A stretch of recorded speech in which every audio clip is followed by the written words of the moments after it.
राजा उशीनर अत्यंत धर्मात्मा थे। उन्होंने धर्म की प्राप्ति के लिए अनेक यज्ञ किए। वे अपने गुणों में देवताओं के राजा इंद्र से भी आगे थे। एक दिन धर्म के मार्ग पर उसकी प्रगति की परीक्षा लेने के लिए इंद्र और अग्नि देवता उसके सामने प्रकट हुए। इंद्र ने बाज का और अग्नि ने कबूतर का रूप धारण किया। राजा उशीनर यज्ञ कर रहे थे। अचानक उन्होंने एक बाज को कबूतर का पीछा करते देखा।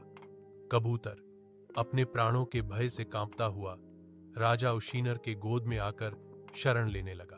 तब बाज रूपी इंद्र ने उशीनर से कहा, मैं भूख से पीड़ित हूं, कबूतर मेरा भोजन है, अतः उसे छोड़ दो। जब मैं भूखा हूं तो इस प्रकार मेरे मुख से भोजन मत लो। उशीनोर ने कहा, कबूतर अपने जीवन के डर से मेरे पास आया है और शरण ली है, मैं इसे आपके भरोसे नहीं छोड़ सकता। बाज ने कहा, तुम अपने धर्म की रक्षा के लिए मेरी जान क्यों लेना चाहते हो?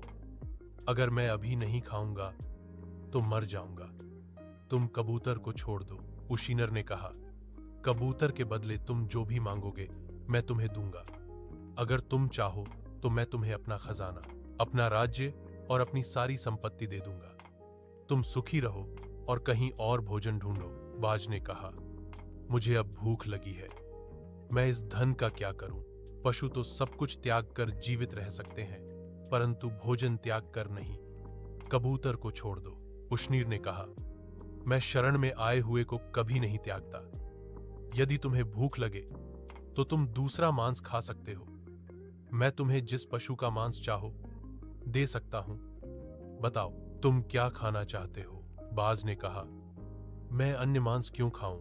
कबूतर मेरा स्वाभाविक भोजन है, मैं इस कबूतर को खा लूंगा।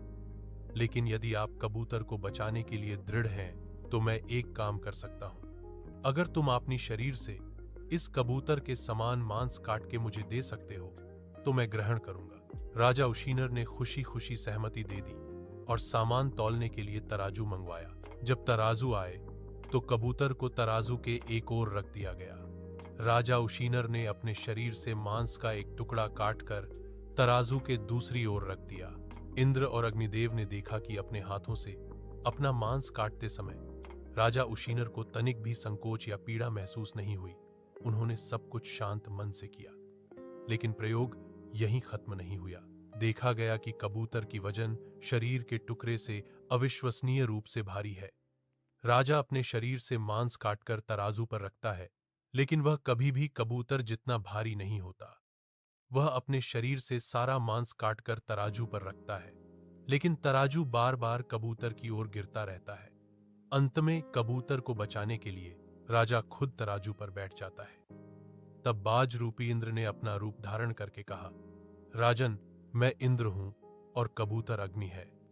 हम यह परीक्षा लेने आए हैं कि आपने कितना धर्म लाभ किया। आपको देखकर हमें बहुत प्रसन्नता हुई। शरण में आए हुए की रक्षा के लिए आपने अपने शरीर से मांस काटकर जो तेजस्वी पराक्रम दिखाया है वह अतुलनीय है। जब तक पृथ्वी पर मनुष्य रहेंगे आपका यह पुण्य अक्षय रहेगा। ऐसा कहकर इंद्र और अग्नि चले गए। राजा उशीनर के शरीर से तेजोमय ज्योति प्रकट हुए और धर्म के प्रभाव से तीनों लोकों को प्रकाशित करते हुए स्वर्गलोक को चले गए। हमारा अपना शरीर हमारे लिए सबसे अनमोल है। किसी दूसरे के जीवन की रक्षा के लिए या किसी अन्य उच्च आदर्श के लिए स्वेच्छा से अपना शरीर त्यागने का बलिदान अतुलनीय है।